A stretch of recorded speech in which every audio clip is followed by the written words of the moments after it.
I'm really excited to be here today and excited about this panel session. Cell and gene therapies are some of the most exciting new frontiers in modern medicine and have the potential to target rare and difficult to treat disorders. However, they are very costly and payers are struggling with their cost effectiveness and how to fund them. Thus, there's a need to have discussions about the trade-off between a treatment's cost and the value of the benefits to the patient, the healthcare system, and the payer. We've put together an excellent panel that will discuss the challenges associated with gene therapies in determining their value, which aspects of cost effectiveness analysis should be considered further, and how to provide access to patients. Each panelist will bring a unique perspective to the conversation. Our three panelists today are Joan Weir, Karen Lee, and Mike Drummond. Joan is the Director of Health and Disability Policy for the Canadian Life and Health Insurance Association. Joan is responsible for the analysis of industry issues, policy strategy development, and building consensus on concerns important to member companies. Our second panelist is Karen, who is my go-to for all things public payer. Karen is the Director of Health Economics at the Canadian Agency for Drugs and Technologies in Health and an adjunct professor at the University of Ottawa's School of Epidemiology and Public Health. Karen leads a team of health economists who conduct and critically appraise economic evaluations to inform reimbursement and healthcare decisions in Canada. And last but not least, my friend and colleague, Dr. Mike Drummond, who is joining us from the UK. Mike is Professor of Health Economics and former Director of the Centre for Health Economics at the University of York. His particular field of interest is in the economic evaluation of healthcare treatments and programs. He is the author of 2 major textbooks and more than 700 scientific papers, and has acted as a consultant to the World Health Organization and the European Union and advisor to several governments. Mike is the first author of the famous Blue Book, arguably the Bible for all health economists. Joan will be our first speaker, and she will talk about the issues that private insurers face with respect to cell and gene therapies. Good afternoon, everyone, and thank you, Daria, for the introduction. I'm really pleased to be here today and to share with you this afternoon some thoughts that private payers specifically, but more generally, any funders really might have around paying for cell or gene therapy. On the next slide, I'll just speak to a few points for the overview. We're going to have an overview of cell and gene therapy and really talk about some payer process considerations. This is not, a drug and pill type of treatment. There are some really interesting considerations that any funder must take into account when thinking about paying for these types of therapies. And then at the end, I will close with running through a number of different potential funding models that exist today in Europe and the US, and we may see them in Canada. There's certainly public and private payers that are considering them. So with this next slide, an overview of cell and gene therapy. So really a definition. Cell and gene therapy really is a medical field. It focuses on the genetic modification of cells in different ways to produce a therapeutic effect or the treatment of disease by repairing or reconstructing defective gene material. The difference between cell and gene therapies, gene therapy really involves the transfer of genetic material, usually in a carrier or a vector, which gets complicated, but it could be sort of a virus. And the uptake of the gene material into the appropriate cells of the body, that vector gets them to the appropriate cells. Cell therapy involves the transfer of cells with the relevant function into the patient. So it's the transfer of genetic material versus the transfer of cells. What do we have happening in Canada today? Well, I'm going to first talk about the CAR-T. You probably have heard that term, CAR-T therapy, a chimeric antigen receptor therapy. There have been 2 approved, Kymriah in September 2018, and Yescarta, the 2 in the middle there, in February 2019. The initiation of these new therapies and approval by Health Canada really caused CADIF, my colleague from CADIF, will speak to this, to change how they review these new types of therapies. Kymriah, they're both actually gene therapies, blood gene therapies, and for cancer. So Kymriah is for pediatric acute lymphoblastic leukemia. Yescarta is adult relapsed or refractory large B-cell lymphoma. Next to the playbook came Luxturna in 2020. This is a gene therapy, and it's the first approved therapy for previously untreatable inherited retinal disease, which makes it quite interesting and unique. The one-time therapy, which is great, surgically replaces a mutated gene with a new working copy of that gene. And these functioning genes work to restore vision and improve sight, giving patients the potential for greater independence, the potential for maybe a return to work if they were off. And this defect can be found in both the adult and the pediatric populations. Then after that, in 2020, Health Canada approved Zolgensma, which is, you may have heard of SMA, which stands for spinal muscular atrophy in pediatric patients. Very rare disease and a very expensive treatment. And this one-time therapy as well works using, again, a viral vector to deliver a non-mutated version of the particular mutated gene to the patient's cells. Patient must be under a certain age as well. So this gives you just a little bit of the landscape of where we're at in Canada. We know that the drug pipeline, as you do, is crowded with sort of other expensive drugs, gene therapies, drugs for rare diseases. And so we've got a lot coming at us there. Next slide, please. Yep.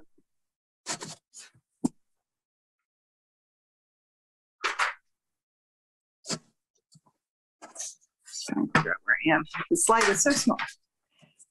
Is there a slide with a chart on it? So if there isn't a slide with a chart in it, I'm going to just go over a few things just to make it clear. When we talk about conventional therapy, we talk about treatment with small or large scale biologics molecules that mimic or disrupt the process associated with the conditioner's disease.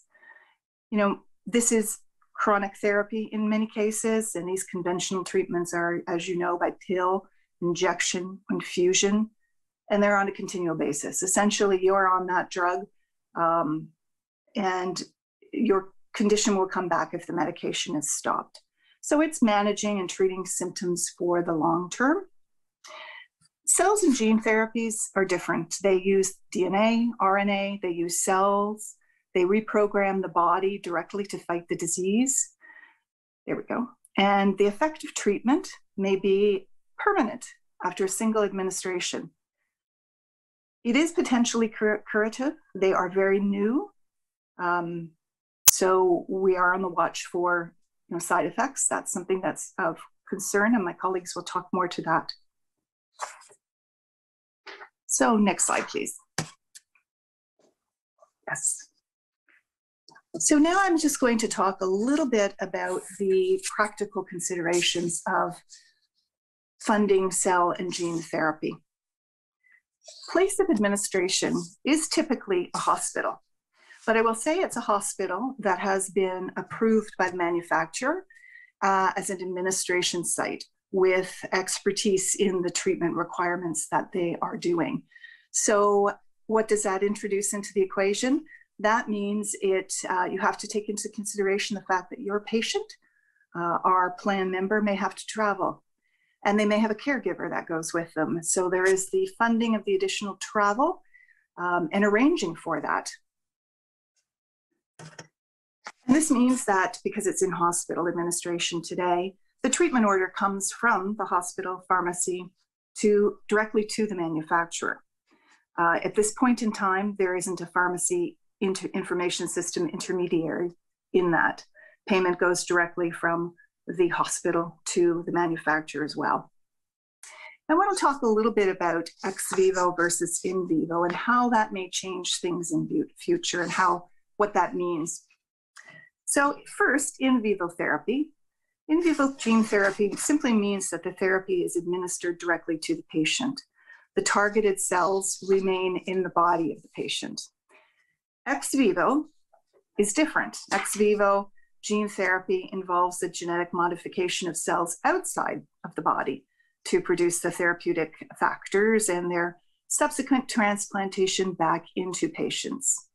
So what does this mean? It means a couple of things. It means that those cells, once they're removed, they go to an accredited laboratory to be mixed with the viral vector to target the right cells. That takes time. I'm not 100% sure if there's an approved laboratory in Canada. At least up to the end of last year, any treatments would have had to go into an approved laboratory in the US. And also it means that your patient, our plan member, will need to go to that hospital twice. So now we've got 2 transportations if it's ex vivo. What I understand is that blood diseases and cancers work well through the ex vivo technique. Luxturna works well in vivo. And as of today, while all treatments are being administered in hospital, specialized hospital, at some point, physicians will become more comfortable with the process, with the after effects, with the side effects, and treatment could migrate out to clinics. And that's certainly where private payers are thinking that we may be funding treatment at some point in time and need to prepare for that. And payer considerations. Next slide, please. Well, certainly the overall affordability of treatments is of concern to public payers and private payers. These are large ticket items. They do only occur once, which is good. And so you offset, continuing treatment, continuous treatment against a one-time treatment, and there might be savings from that side of things. On the affordability side, though, what I would bring to your attention is most insurance has a copay. And so if you have a 20% copay, that 20% copay on a gene therapy could be out of question for you as a plan member to pay for. So we need to start thinking a little bit more outside the box on how the system can fund these treatments. I put down there not eligible for pooling, and I would just remind folks that pooling is there for treatments, for drugs that currently only drugs that hit the pool on a routine or regular basis.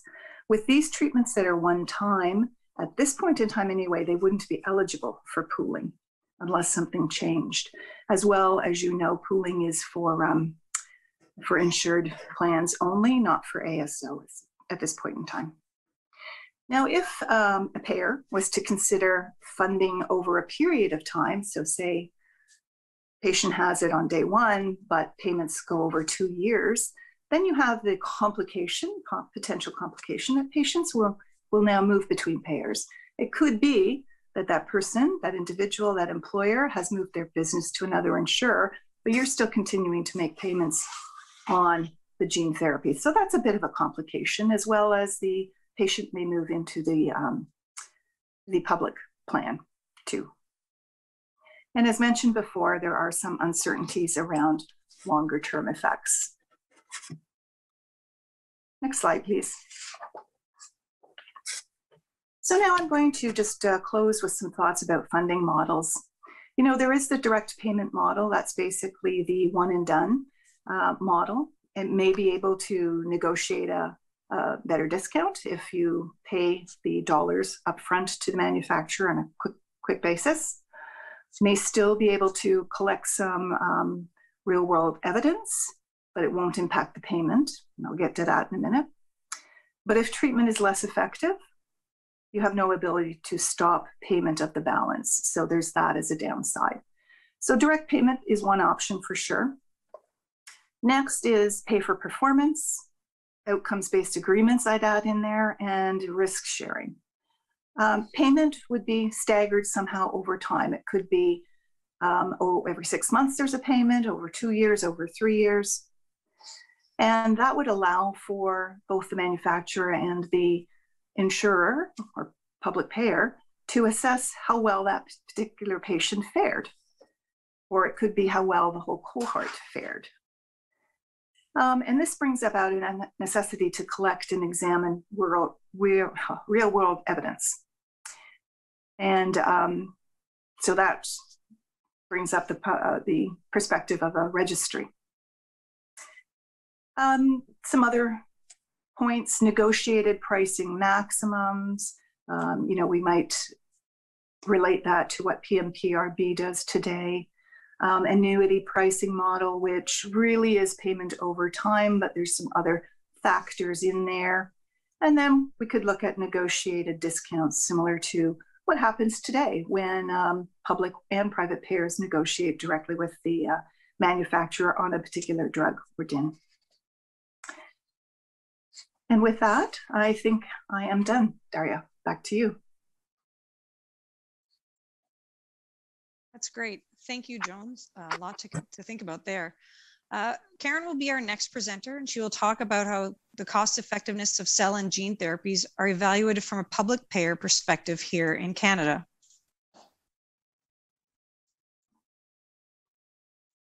Great, thank you very much, Daria, and thank you very much for the invitation to participate today on this panel on this very interesting topic. Next slide, please. Just quickly, by way of disclosure, as Daria mentioned, I am employed by CADIT, and we do receive funding from the federal, provincial, and territorial governments, and we also receive industry application fees for 2 of our product lines. Next slide, please.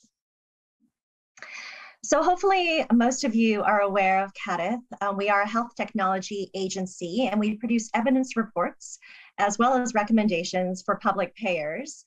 And we consider a wide array of different health technologies, drugs, devices, procedures, as well as diagnostics. But today our focus is really on the drug space as gene and cell therapies and CAR T therapies are going through our drug process. Next slide, please. So Daria asked me to provide a bit of information with respect to the evidence that we procure for all of our products, and this tends to be on clinical effectiveness as well as cost effectiveness. So I'll spend some time talking a bit about CADIT's evidence generation, and then we'll speak a bit more about our recent experiences as they pertain to gene therapies. So for most of the products that we do produce, especially those that do go to recommendation in terms of funding for the public payers, we do consider comparative clinical information, and we do consider cost effectiveness information. In addition, we do solicit feedback from clinical experts as well as patients with respect to the technology, the condition under review, in terms of what's important to them, in terms of important outcomes, expectations from some new therapies, as well as potential gaps in therapies. And this is important as it provides a bit of context for the evidence reports that we produce. And depending on the technology we're reviewing, we may also consider additional factors. So these may include implementation considerations, as well as ethical issues. And so those might be included depending on its relevance to the decision problem, depending on what we're reviewing. Next slide, please. So in terms of the clinical evidence that we tend to review, we do take a systematic review approach where we do focus on randomized clinical control trials, or RCTs. And these tend to be high quality studies that we can focus our evidence-based approach upon. They are considered the gold standard just given their design. The experimental design of an RCT allows us to examine a very specific question to test a hypothesis in which the trial will provide us information with respect to whether or not we can accept or refute this hypothesis. And so when we're looking at, for example, a drug therapy, we're typically looking at an RCT that may compare it to some control arm, and we would be looking to measure it based on some predefined outcome, which is typically the primary outcome of the clinical trial. And so we would be testing to see whether or not this drug actually achieves the outcomes predefined based on this clinical trial. And this scientific rigor is important for us to understand whether or not the drug does what we hope that it would do based on these very, very set parameters. Next slide, please. But some of the challenges when we think about using RCT information from a broader perspective to make decisions is a bit challenging. So often when we're reviewing drugs, it's usually closely after they're approved by Health Canada. So the evidence package is very similar to what regulatory authorities might be receiving as well. So they tend to be quite short in duration. So it's not uncommon for us to be reviewing clinical trials that might be 8 or 12 weeks, but the drugs themselves might be used over a longer period of time. So we don't have necessarily information in terms of long-term effects, whether or not there's any attenuation of treatment effect, whether or not there's the need for retreatment or dose escalation, and maybe long-term safety concerns that may emerge. And as a result, because we're looking at these shorter-term trials, we tend to be looking more at efficacy outcomes. And so typically these trials, the primary outcome of interest would be an efficacy outcome that could be measured within this short period of time. And these efficacy outcomes don't tend to align very well with what patients or clinicians might indicate are most important to them. In addition, when we're looking at the clinical trials themselves, they tend to be done in very specific patient populations. And so if we were to go through the inclusion and exclusion criteria of these RCTs, they're very, very specific, and they're quite long in terms of what's included and what's excluded. And in addition, more recently with these gene and cell therapies, we're seeing more and more non-comparative studies, so single-arm studies. So it's hard to know what these treatments might be doing for the select population when compared to something else. We just have information on that single arm. So when we're thinking about how to use clinical trials in decision-making, they don't provide us all the information that we might actually be interested in order to make a well-informed decision. Next slide, please. When we're making decisions, on the other hand, what we're often interested in are broader type questions that we would like to answer. So for example, is a new technology giving us better health outcomes compared to what we're currently doing? Is it providing additional value to the healthcare system? Is it maximizing the health of the constituents that are being covered? So we're interested in those questions, and yet the clinical trials are answering much more specific questions. So we need to actually bridge that to really understand what does this mean from a decision-making perspective. Next slide, please. So in order to go beyond clinical trials, we typically use decision analysis to bring in a lot of different information beyond the clinical trial to better understand what the impact could be of using treatments over a longer period of time in a broader population. So not necessarily the clinical trial population, but the population that we would like to use the drug in. So decision analysis pulls together a lot of different information within what we typically define as an economic model. And this platform is quite powerful compared to the RCT because it allows us to explore a lot of different things that we might not have information on. So pulling together information from different studies, allowing us to bring in cost into the picture, allowing us to predict potentially what the impact could be when we move from intermediate outcomes to important outcomes for patients as well as clinicians. So this is typically what we do within CADIF. We do look at economic information that pulls together a lot of different information to get an understanding in terms of a bigger picture of what we actually might be getting in terms of value from new technologies we're assessing. Next slide, please. So what are these outputs that we might be getting from these economic models? So often what we're most interested in is comparing what we currently are doing to what this new technology might be providing. So the outputs tend to be comparative in nature, but compared to what we're actually what's actually relevant to us, what we're actually currently doing. So there might be a number of comparisons that are produced based on these economic models. And what we'd like to understand are what the trade-offs might be. So if we're currently undertaking some sort of management for patients and we're considering a new technology, we would like to know what the trade-offs are in terms of additional costs, or maybe we might be saving costs. In addition, we would be interested in what additional benefits or what reduction in benefits we might be receiving. So there's this comparative aspect so that we could really understand what we're gaining by actually investing in a potentially higher cost therapy. So the output from these economic models tend to be what we call an incremental cost effectiveness ratio, where we're looking at the incremental cost of this new technology compared to what we're currently doing. And it's divided by these incremental benefits that we would be gaining with this new technology compared to what we're doing. And in terms of how we define these benefits, what we like to do is we like to consider them in terms of a common metric so that we can compare across different interventions for the same condition or different interventions across different conditions. And so typically we report them in terms of quality adjusted life years, or QALYs. So we're able to actually make these comparisons. And this is important when we're looking at high cost treatments where we might have to engage in priority setting in order to fund some treatments. And as a result, because we are working within a fixed funding envelope, there may be the potential to disinvest in others. So we want to make sure we're making good decisions and we're actually bringing value into the healthcare system. Next slide, please. So what does decision analysis and economic evaluations provide to us? It does provide to us a consistent framework in which we're able to make informed decisions. So that's important.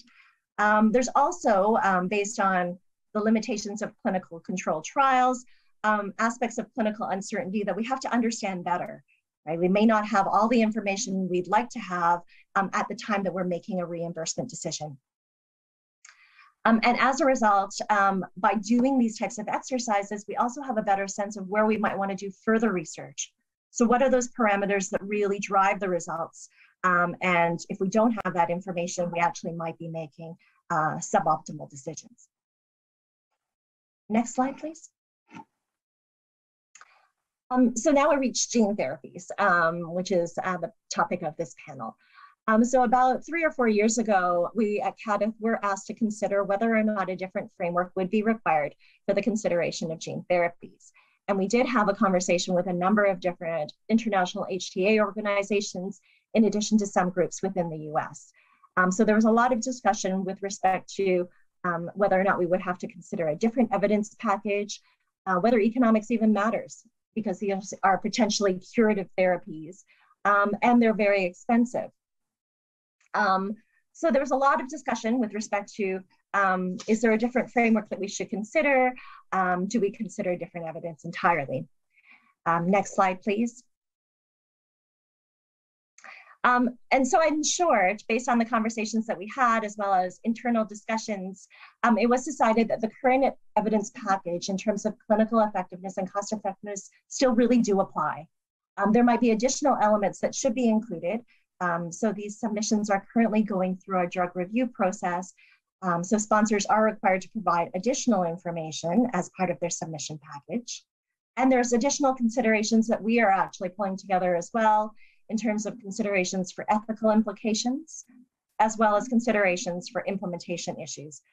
Just given, as Joan mentioned, there may be some challenges in terms of hospitalization or pre or post work that are required. So these need to be considered, just given there may be travel associated with some of these therapies, as well as there might be implications for rural or remote access. But a large conversation piece was around economics and whether or not it should remain a consideration. And I guess I would argue that it's probably even more important to consider economics, not just for the results of the economic evaluation, but also the value that that information can provide in terms of decision making. We are still working within a budget constraint, so we do have to make choices. So it's important to understand what we're gaining from some of these new therapies, and potentially how we can actually free up resources in order to find room in the budget in order to fund them. And it's important to understand what we're gaining from these as well. In addition, there's a lot of clinical uncertainty associated with some of the decisions that we do have to make. So it's important that we understand what those are and whether or not we need to look further and conduct additional research to ensure that we're actually achieving the outcomes that we think we're going to be gaining from these new technologies. Next slide, please. So this is quite similar to some of the slides that Joan has already presented on. So what are some of the issues for us? Well, we know that there's high upfront costs, and so that's certain. We know we have to pay for those, and those are really clear. What's a little less clear is what clinical benefits might be realized over the longer term. So as mentioned, we're looking at very short trials. So whether or not these potentially curative therapies do end up being curative remains to be seen. In addition, there's some aspects that we just don't know currently, just given, again, the short nature of the trials. For example, whether or not retreatment will be required, so a second dose, whether or not additional treatment outside of the gene or cell therapy may be required. Again, we don't really know, and whether or not any safety concerns may emerge as we get greater patient exposure to these treatments. So again, not really sure, but the value of doing economic evaluations is we do understand what might be driving this determination of value. Next slide, please. So this is an area that was still emerging, just given the few drug therapies that we have reviewed in this space. And again, it falls a bit outside of CADI's purview, largely because we are responsible for the evidence package, but we're not the ones to make the decisions. So there has been a number of conversations regarding how we might manage uncertainty, very similar to what Joan presented. Some of the things that have been discussed are pay for performance to ensure that we actually achieve the outcomes that we think we will be based on what's purported from these new therapies. There's also some discussion about whether or not payment shouldn't be entirely upfront, but made based on installments, so that we actually see that we're getting the results that we hope to achieve, and we kind of roll out the payments over time. And then there's also some discussion with respect to the use of rebates. So where we don't see that we're getting the outcomes that we hope to achieve, that there's a refund being provided to the public payers to account for that. And it really falls on, just given the fact that we are paying the upfront costs to start, who should really be bearing the risk associated with these high cost therapies. Next slide, please. So in summary, we are starting to get gene and cell therapies into CADIF. They have been challenging, just given different aspects that we have been less familiar with in terms of some of the implementation as well as the upfront cost considerations. So we do feel that economics remains a very important consideration in the assessment of these gene therapies, largely because it is a very useful tool for which we can understand how to incorporate some of these new payment mechanisms, as well as understanding the impact of clinical uncertainty. But for sure, there's additional considerations that do get folded in terms of implementation, as well as ethical considerations that are brought forward to our expert committee, as well as brought forward to the public payers. Thank you. Thank you, Karen. Seems like there are a lot more questions than there are answers, and you outlined very well all the difficulties and uncertainties surrounding gene therapies in particular. And you talked about adding in items around determining values. So that leads us right into what Mike will talk about and some of the work that he's been doing in Europe around how do we determine the value of gene therapies. So it's up to you now, Mike. Thank you. Oh, thank you, Daria, and hello, everyone.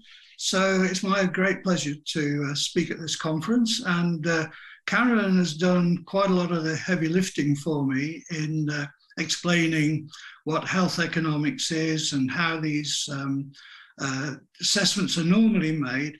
So that gives me the opportunity to build on that and talk about whether there are any differences related to gene therapy in terms of their value and how they might be assessed differently. And I'm going to draw on experience from outside Canada, mainly from Europe, but also from the US, because some of the groups I'm working with are multinational, including people from the US. So next slide, please. So this is the outline of my presentation. I'm going to, first of all, address, well, what value do gene therapies offer? And I'm going to look at that first in the conventional sense, as explained by Karen, in terms of QALYs gained and incremental cost per QALY, and then talk about whether there are any other elements of value that we might consider relevant when looking at gene therapies. And then I'll move on to whether there are any important characteristics of gene therapy. In particular, would they affect the way we should view these in terms of decision making? And how might we assess these therapies? Do they pose any challenges? And Karen's briefly talked about that, but I'll expand on it. Next slide, please.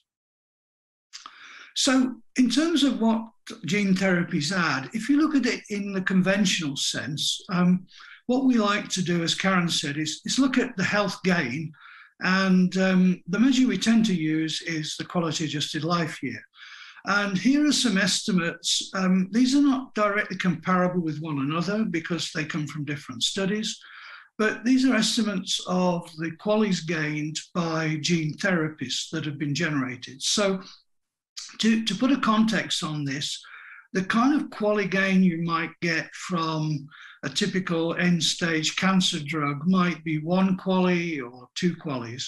And you can see that compared with that, some of the gene therapies do add a significant health gain, around 12 QALYs lifetime in the case of SMA.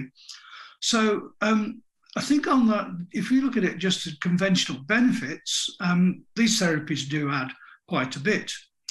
Next slide, please. But of course, the other side of the coin is the cost. And as Karen mentioned, many of these therapies are significantly costly. If you think of Zolgensma for SMA, in the US, we're talking $2 million for a course of therapy. Indeed, well, the course of therapy is 1 injection.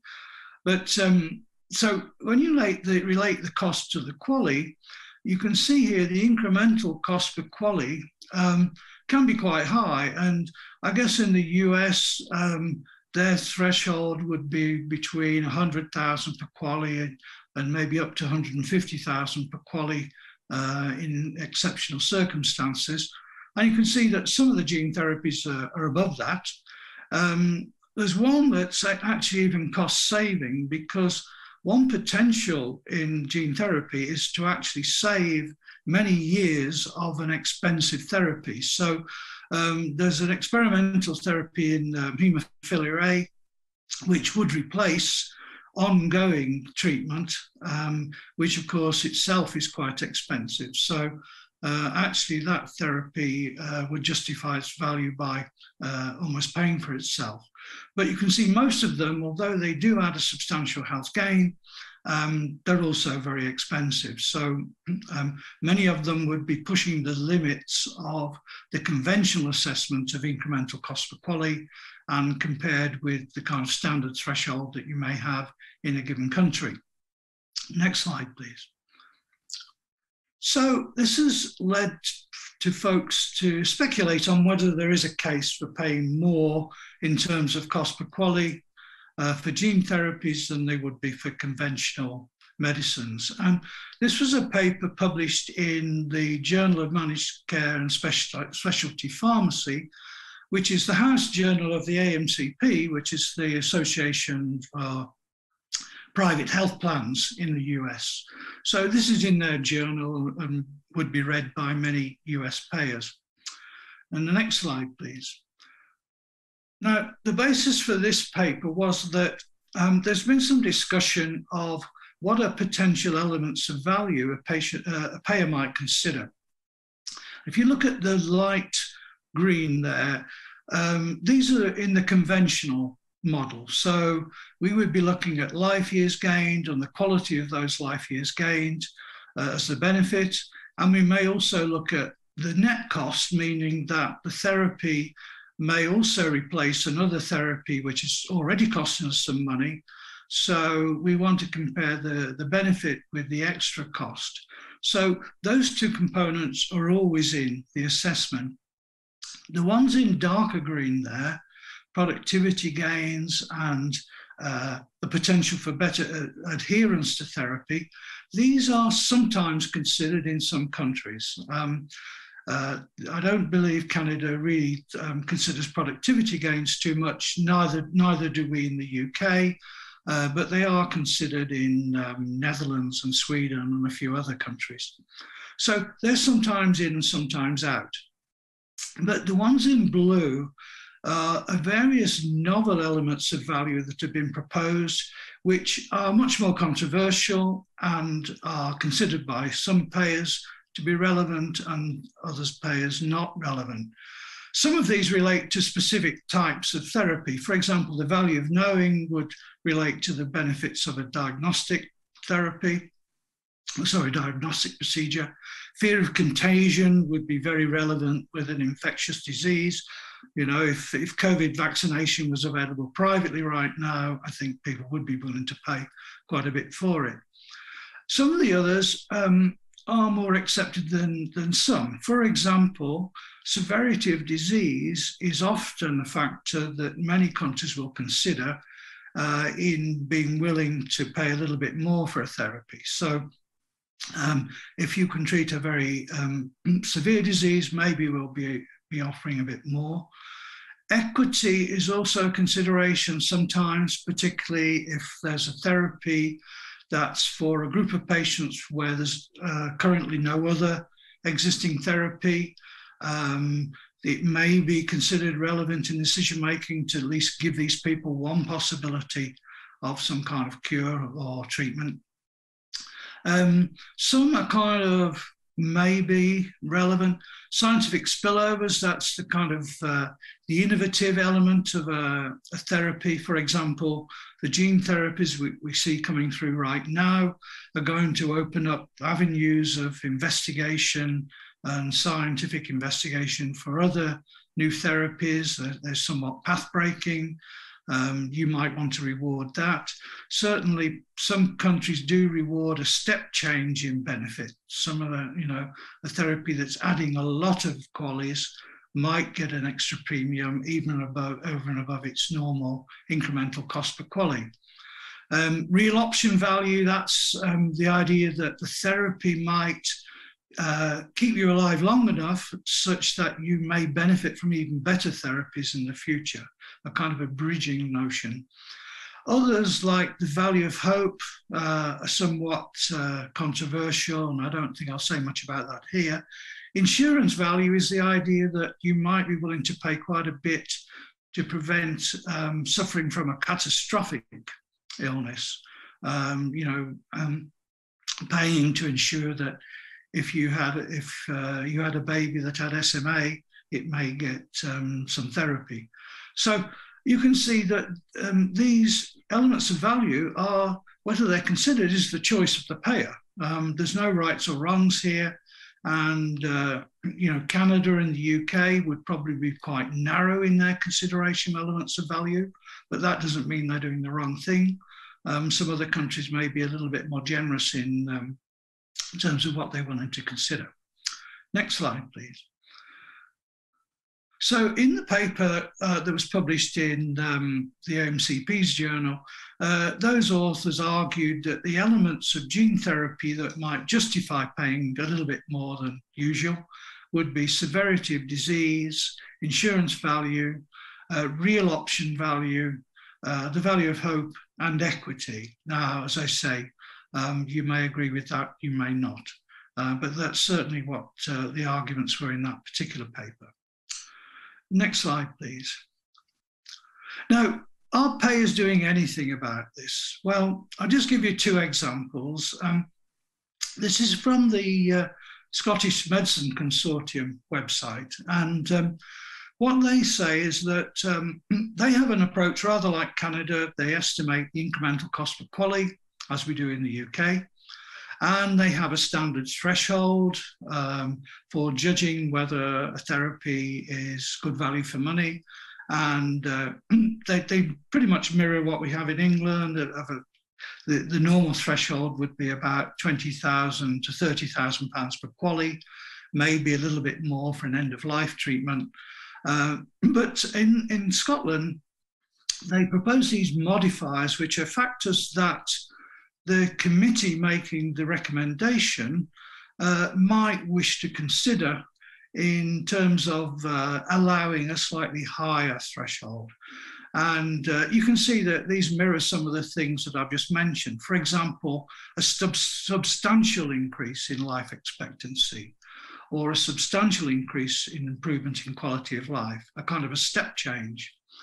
Evidence that a particular subgroup of patients may derive benefit or extra benefit. Absence of other therapeutic options of proven benefit for those patients. That would be an option. That would be a kind of equity consideration. Possible bridging to another proven therapy. That would be your option value. And an emergence of a licensed medication as the only therapeutic option for the specific indication, which kind of overlaps with the absence of other therapeutic options. So that's what they have done. They've sort of given the committee a few areas where they might want to show discretion in making a recommendation when the incremental cost effectiveness ratio is a little bit higher than the norm. Next slide, please. The other approach, this is from England. A few years ago, our National Institute for Health and Care Excellence, NICE, decided to establish a special program which it called the Highly Specialised Technologies Program. And there are several criteria for being eligible for consideration under that program rather than the standard health technology assessment program. The main ones being it has to be treatment for a very severely disabling or life-threatening disease. And it tends to be diseases which have a very low prevalence, so they're very extra rare diseases. We sometimes call them ultra-rare diseases, and probably technologies that are delivered in a highly specialised treatment hub, the few highly specialised hospitals around the country. Now, if all these conditions are met, the therapy can be considered under that different route. And that involves a separate committee from the standard technology committee. It may involve a slightly different representation of patient groups and clinical experts than the general program, although the general program has that as well. But the main thing is that the committee can go up to a threshold of £100,000 per QALY rather than the standard £20,000 to £30,000. And if the therapy is adding substantial years of QALYs, above 10, they can actually go as high as £300,000 per QALY, which is 10 times the upper end of the normal threshold. But that would be a very unusual therapy that would give 30 QALYs lifetime. I guess you could argue that in SMA, you may be getting close to that in some cases, but generally speaking, not many therapies are going to qualify for the £300,000 per QALY. But it does show some kind of flexibility in treating certain conditions, which would include some of the gene therapies, but it's not a program for gene therapies, it's a program for highly specialized technologies. Next slide, please. Now, in terms of what might be different about these therapies that would affect their assessment, and some of this mirrors what Karen said, they tend to be for rare conditions, which is kind of good news in two ways. One is that thankfully not many people suffer from some of these terrible conditions. And also, if it's rare, the total budgetary impact may not be that great, even though the cost per patient might be great. As Karen said, the clinical evidence is often not quite as good. There's a lot of single-arm trials rather than properly conducted RCTs. A lot of these therapies tend to be in pediatric populations, but not all of them. There is a lot of uncertainty about the long-term effects. I'll come back to that in a minute. With these very disabling conditions, there might be large impacts on caregivers as well. And one of the issues, I think, for HTA, health technology assessment, is whether you consider just benefits to the patient or whether you consider benefits in quality of life improvement to the family. There's an important role of a procedure we use in economics called discounting, which is treating events differently depending on how many years into the future they occur. So a cost or a benefit in 10 or 15 years' time would be considered less important than a cost or benefit happening today. And also there's this possibility of scientific spillovers or beneficial effects of innovation. Next slide, please. So to speak to the point that Karen raised about would you have a separate way of looking at these conditions, we addressed this in a paper that was published in Value in Health, a journal that a lot of health economists read. And this is a team from Europe and the US. And basically we argued you don't need a completely different approach. And I think that's the approach that NICE takes in the UK. But there may be additional things you might want to consider when you're assessing a gene therapy. And we produced, next slide, please. So we produced a kind of checklist. This is a kind of a little bit small on the screen, but some of these items relate to the assessment of clinical effectiveness, to do with things like, was it a single-arm trial? Did they construct a historical comparative cohort of patients? Were the endpoints final endpoints like survival, or were there surrogate endpoints which bring their own uncertainty? Was it a pediatric population, and so on? What was the size of the clinical trial or the length of the clinical trial? And as Karen mentioned, typically, particularly for rare diseases, you're not normally getting the same level of evidence that you would get for a regular therapy. For understandable reasons, it's harder to recruit enough patients for studies and so on. And then the other part of the checklist were which extra elements of value would you consider relevant in this particular therapy?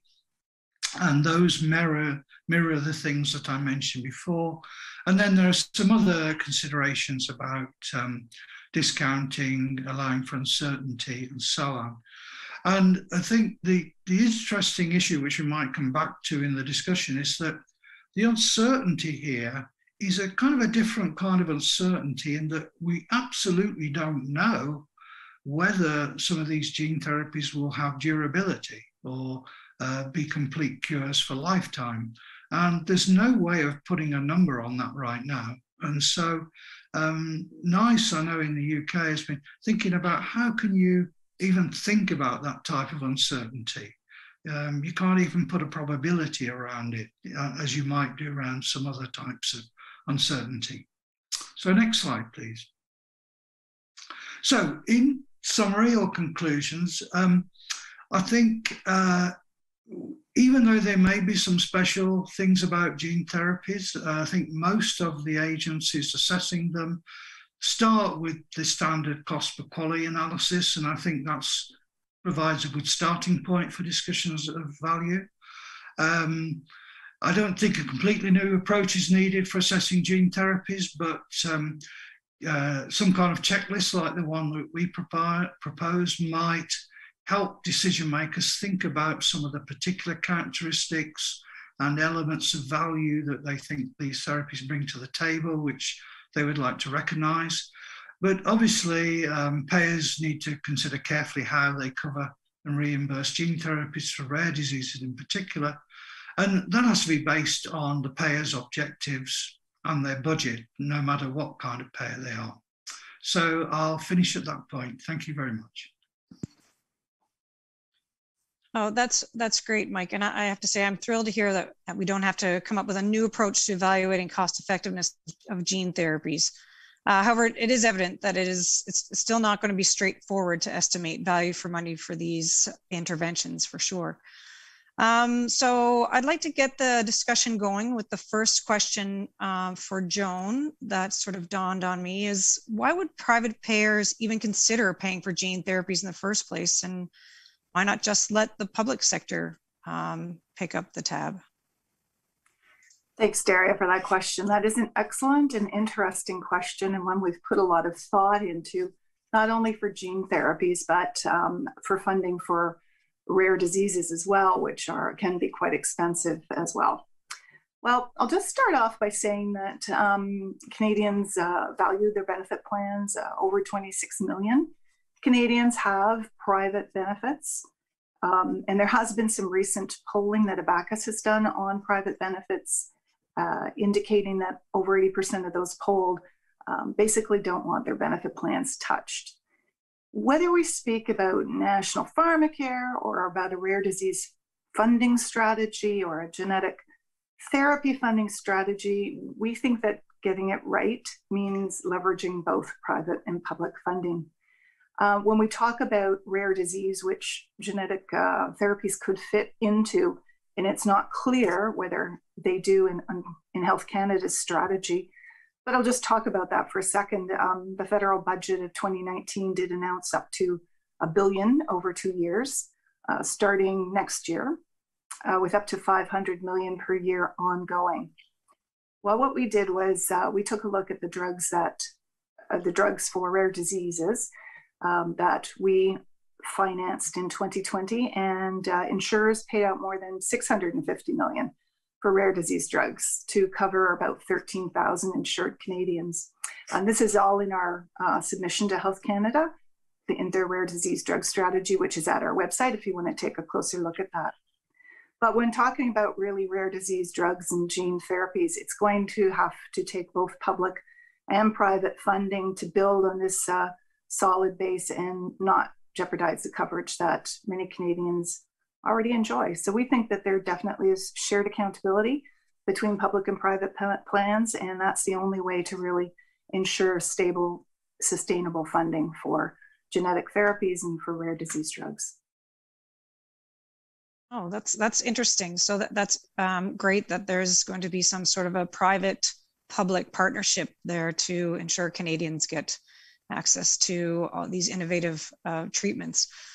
I'm sure there's going to be a lot more of that discussion happening. So the next question I have is for Karen. Mike mentioned that the highly specialized technology program in England provides for a higher cost effectiveness threshold and possibly up to an equivalent of about $521,000 per QALY of Canadian dollars.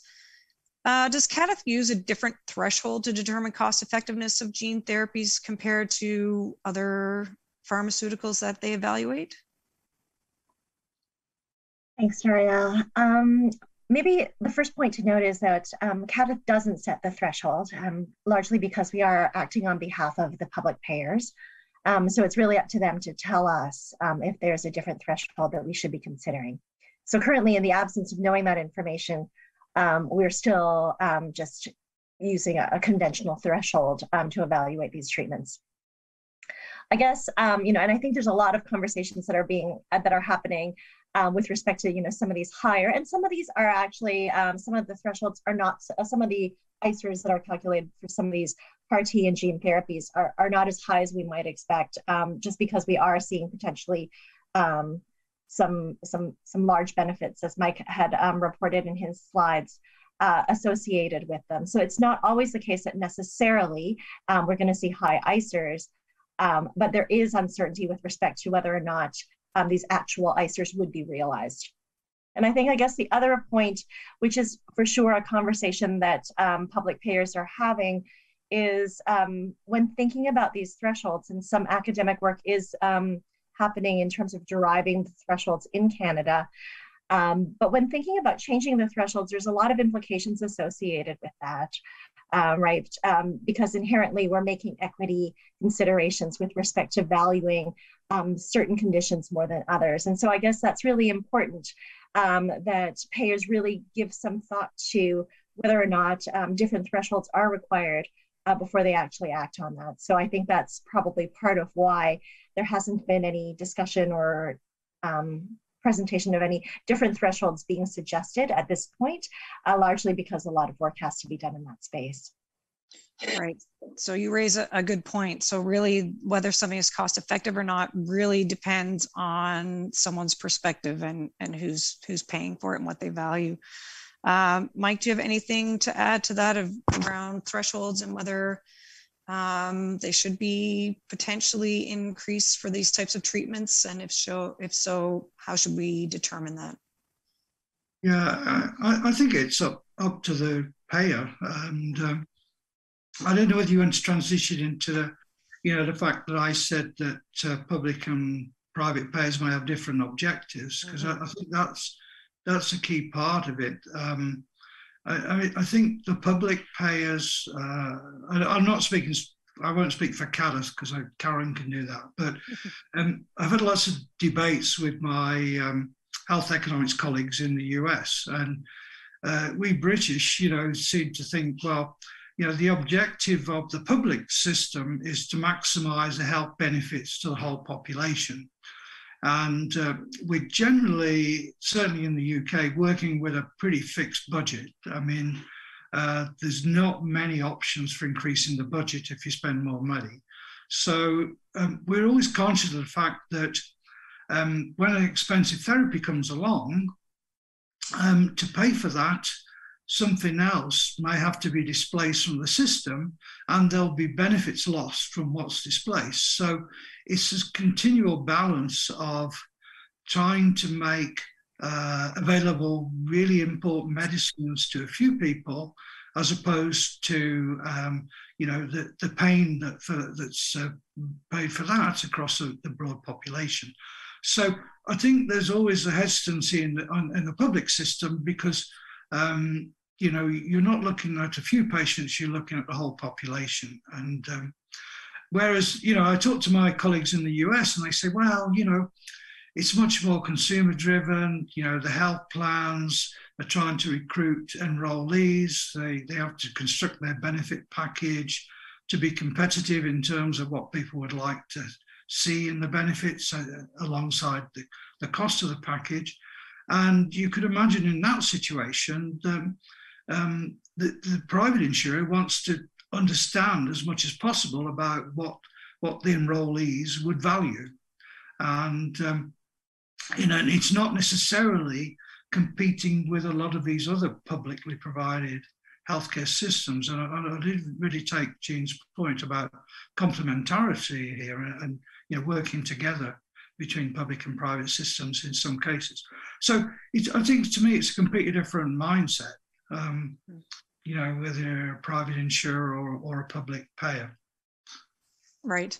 I think that you've touched on a lot of important points there. And I think Joan could probably speak a little bit towards, the values and objectives and goals of a private payer and insurer versus the public space. I know in doing the economic evaluation reviews for our private payer clients that we do tend to look at, the goals is potentially slightly different than what's happening in the public space. And especially when you talk about budgets, Mike, my understanding is private payers don't necessarily have budgets per se, like we talk about in the public space, in that they collect insurers collect premiums from their beneficiaries, and the goal is to sort of provide value for that investment for the plan sponsors. And then at some point, if the premiums get too high, that's kind of the tipping point where plans start to change, so that they don't necessarily work within a budget per se. Joan, do you have anything to add about the private payer perspective and the goals that they would have versus compared to the public? Yeah, I would have just a few more words. Plan sponsors typically always look at their benefit plans through a lens of their employees, attracting and retaining talent. So they've got to have a great plan to do that.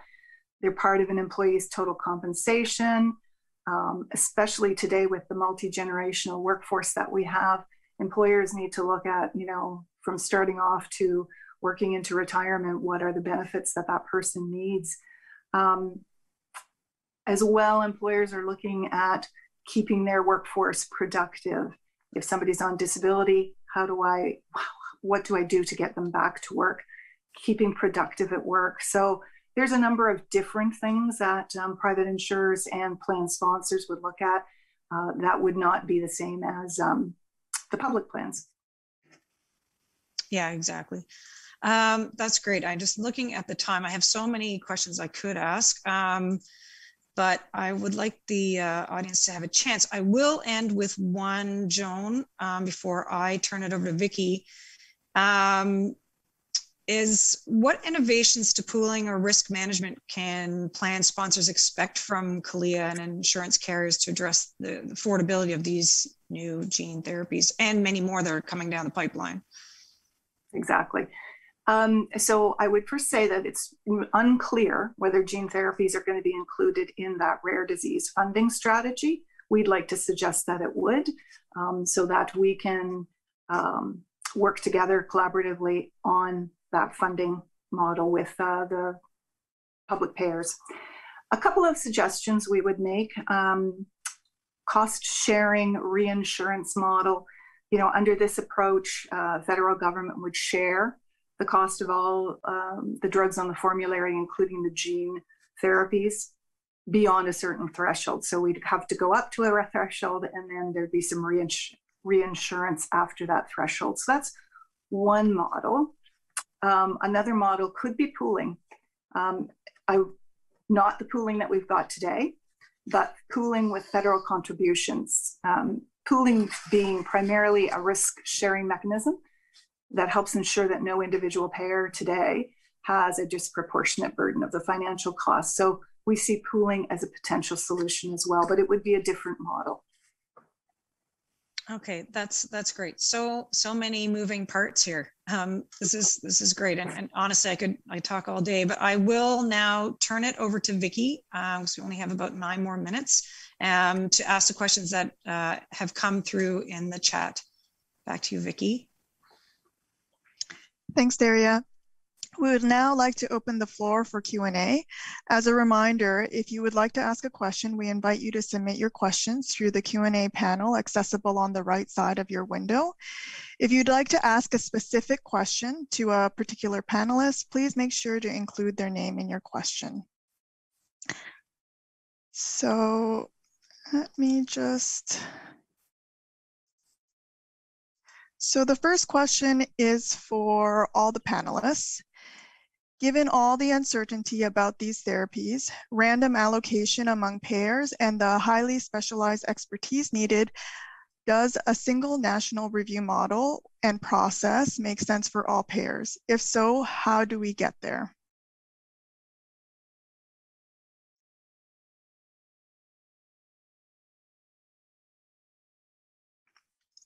Maybe we can start with Karen. Sure. So there are some discussions that are happening already, driven by some of the initiatives with Health Canada, bringing people to have that conversation. So, I think that there is an acknowledgement that these are expensive, and they do span a number of different payers. So hopefully that conversation will continue, and we'll see what emerges from that. But I do think that speaks to the challenges associated with treating conditions where small populations are affected, and when we're really thinking about some of these really high cost treatments, it's a challenge when we're looking at a different payer a number of different payers trying to be in this space. So for sure, hopefully that's initial conversations that are starting, and hopefully something will come out of that. That's great. Thank you, Karen. And maybe Mike, if you can put some input in there too. Yeah, I can actually put some input from overseas on the question of whether even in a single national approach, you need a special committee or program for these kinds of conditions. And I'm thinking particularly about rare diseases, of which most of the gene therapies are aimed at the moment. And we did a survey predominantly in Europe, but covered other countries, as to which countries had a kind of supplemental procedure over and above their central procedure for rare diseases. And about 40% of jurisdictions had a supplemental procedure. Of the remaining ones, about half of them were thinking about something, and the other half actually were making ad hoc decisions about these rare conditions. And there does seem to be some benefit of having expertise in judging what to do in these very rare diseases, and having a committee that gets more experienced in understanding the evidential constraints for these diseases, and also some of the uncertainties that we often see. So we're kind of just building up the expertise in the committee, which you would get if you had a national committee for looking at rare conditions. But as I say, there's no one rule fits all here. And I've argued actually in England that we should keep our special committee for highly specialised treatments, and it's a mixture of scientific reasons, as I just mentioned, and also some political reasons, in that some of these treatments are very hard to access through the standard procedure, and there's a risk that the standard procedure, people lose confidence in the standard procedure because it can't deal with these very awkward situations. And so that's one reason for having a specialist committee, that you're protecting the integrity of your standard procedure. That's great. Yeah, you can definitely see the benefit of having extra expertise in a unified committee. Joan, if you want to weigh in as well. Sure, I don't have much to add. I think the idea of a national committee establishing criteria and all of that is really interesting. We don't have that today, and it is a challenge, I will say, with provincial administration of criteria and that sort of thing. So I think it's an interesting idea. Great, thank you, Joan. So the next question is for Karen. Karen, would you recommend how to build into a CUA model any payment scheme, such as pay for performance, and which, body, CADIT or PCPA is best to assess this new payment model is the question. So that's a really good question, and it's something we're currently exploring. So we don't really have a lot of information to share at this point, but again, we're getting a lot of direction from PCPA as well as jurisdictions that have led some of the negotiations. And so I think this is an evolving area. It's a very good question. Currently, PCPA and the jurisdictions are leading those negotiations. And so CADIT is really there as a supporting role to provide information that's required. So that's probably why we have a little less information with respect to the types of negotiations that have occurred. But we're kind of taking their lead from things and kind of there in terms of evidence generation that may be helpful. So it's a good question in terms of what they're actually looking for at this point. I think it's a bit evolving, just given the fact that they're gaining more experience with respect to the gene and cell therapies. Great, thank you. Yes, continuing to evolve, it seems, with all the uncertainties. So the next question, there's a few questions that are kind of together around pooling. So I'll start with the more general one, and I think they're more directed to you, Joan. So the first one is, can you please explain why the claim would not hit pooling again? What are the costs of these drugs? Okay, so most gene therapies are a one-time claim. Whether or not it's spread out over 2 years or 3 years, it really is considered a one-time claim. And so that one-time claim would not hit the pooling as it stands today, because it would it has to be an ongoing recurrent claim in order to hit pooling. And you asked me the prices. Well, somebody else might know better than I do, but I know that they're, starting within the hundred thousands up to well over $1 million. So they're very expensive. Yes. Thanks, Joan. And the next question continues along that pooling path. So this question is, although the drugs may not be eligible for CDIPC pooling, could they be eligible for pooling such as stop loss or plans that don't participate in CDIPC, example, ASOs or refund accounted? That's an interesting question today, or again, and I would say that today there aren't answers for that. Certainly, I think you can construct pooling so that ASO is included, administrative services only. The suggestion we've made specifically is to have a pool maintained with the federal government monies for rare disease, so that there would be a joint pool for these rare disease and genetic therapy type of very expensive treatments. Great, thank you, Joan. So the next two questions aren't really directed at anyone, so panelists, please feel free to jump in if you have any comments. So the first one is around the administration piece. Since most contracts, private contracts, I would assume, exclude hospital drugs, are there safety concerns administering these infusions in a private clinic? I guess it's more clinically based, but if you have any thoughts. Well, maybe I'll start off and others can jump in. So our understanding, yes, today they're all hospital-based.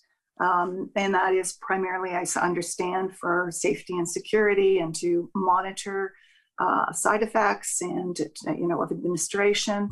But as we all know, over the past many years,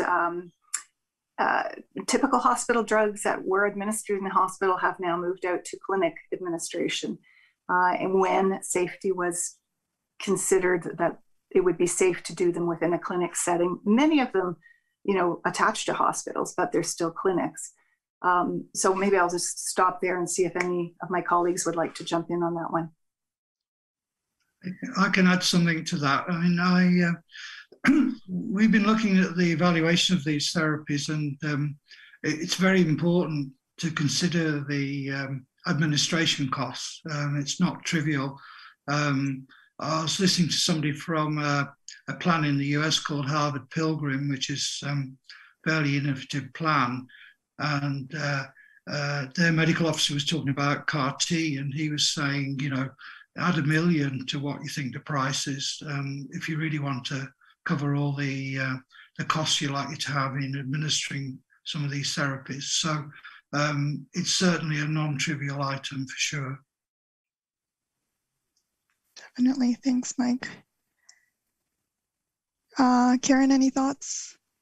I don't think I have anything further to add. At this time, I think that they're primarily being administered in hospital, and there are a number of concerns with respect to safety as well as administration. So at this point, we're still considering those costs to be relevant as part of the overall costs associated with these therapies.